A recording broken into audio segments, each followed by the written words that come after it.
Hey everyone, my name's Alexandra and I am a watercolor artist. Today I want to talk to you guys about complementary colors and the color wheel. If you guys want some more details, information on the color wheel, how to paint one, I do have a video out on that already that is linked above, so feel free to go check that out before watching this video. Let's get started.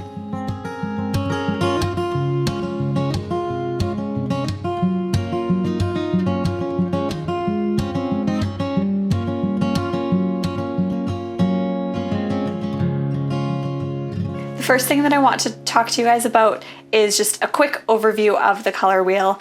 As you may or may not know, the primary colors are blue, yellow, and either magenta or red. Anything that is opposite on the color wheel would be a complementary color. So for example, complementary to blue would be orange, complementary to red or magenta is green, to yellow would be purple. So complementary colors, why are they important? Why does it matter? Why do I need to think about it?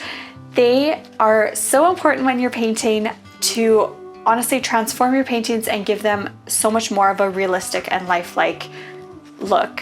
When I'm painting, I try to be really intentional with including complementary colors because I find that often, first of all, when I'm looking around, especially because I paint a lot of nature, the main color that I see, if something looks green, it's not usually just green. There's usually some red, some yellow, there's some other colors mixed in there.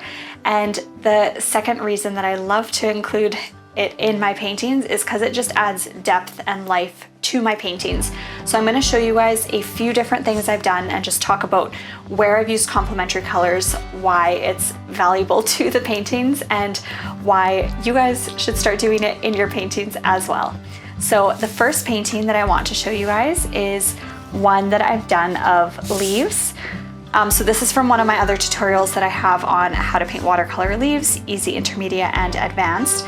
I have used different ranges of color in each of the leaves that I painted. So in the easy ones, I was using my green paint and I just stuck with that.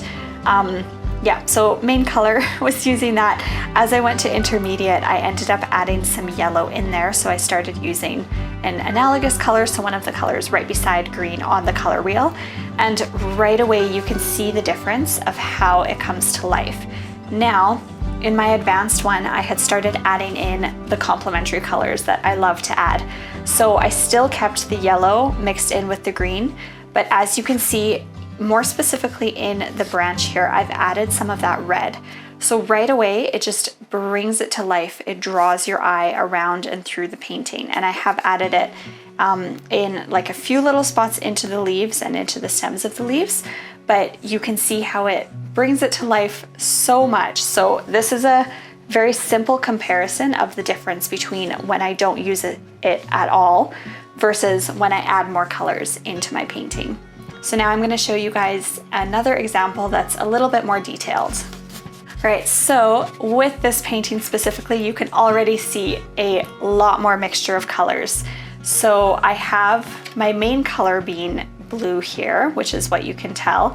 But in the mountains specifically, I was very intentional with trying to add complementary colors to give it depth. Now this is a very specific style of painting. If I was painting the mountain more realistic, I would add it in a different way, but it gives it such a neat effect and truly just draws the eye around the painting to see everywhere in here that has green where there's the pink contrasting. The reference photo that I took this from was one of a sunset, so you could actually see the colors on the mountain. So I wanted to make sure that I included those in my mountain. Now, the next thing that I did is I also included some of those colors in the water here, just to tie the whole painting together to give it more of a cohesiveness, in the painting. So here's example number 2. Next, I want to show you a painting that I did that was a little bit more realistic, where I included the same concepts. Right, so here I have my purple aster wildflower. Here you can see right away how much more that I use the concept of complementary colors. In the green stem here is the place where you can see it the most. So I actually included a lot of red. I used a glazing technique to keep it really soft and not too harsh, but I put red onto my branches all throughout the green. And again, it's one of those things where it's not necessary to do, but you can see how it just takes your painting up to the next level. It truly transforms how it looks. And you can see how it just creates a like vibrance that maybe wouldn't have been there if I didn't have these colors. And because I have the red tied into my flower, as well as some red mixed in where my purple is there, it truly just brings it all together in such a beautiful way. So the last painting I want to show you guys, I mixed a lot more colors. I wanted it to be colorful. I wanted it to be more dramatic with playing around with complementary colors. And again, it changes depending on what style of painting you're doing, but truly you can do this in any style of painting. So with this one specifically, I was painting a scenery photo, and as you can see right away at first glance, there's a lot of colors in there. But one thing that you will notice is that by using all of these different colors, it creates such a depth and so much more room for imagination, because I wanted the scene to look more beautiful and magical. So by including in my water, you can see that I have orange there, which is blue's complementary color. I have some red, I have purple, so I'm using both complementary and analogous colors.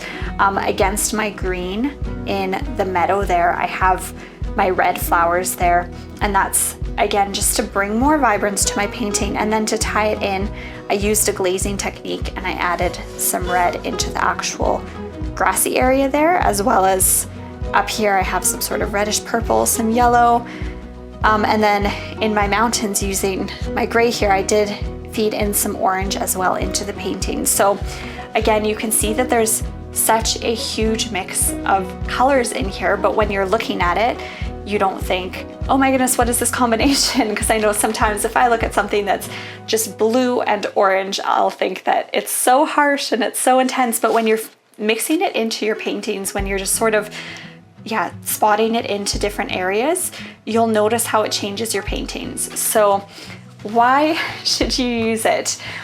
For most of the reasons that I just said. It helps honestly to transform your painting, to take it from a beginner's level to one that's more advanced, because it truly, when people look at your painting, it will draw the eye around the painting, and it creates so much more interest when you're looking at your paintings. So rather than a very flat image, you see the depth of it, you see little pieces of color here and there that are contrasting, so they're not overwhelming. In all of these paintings, I'm not using a harsh contrast. With watercolor specifically, you can use a glazing technique, which if you guys want to know more about, comment below and I will do a future video on glazing.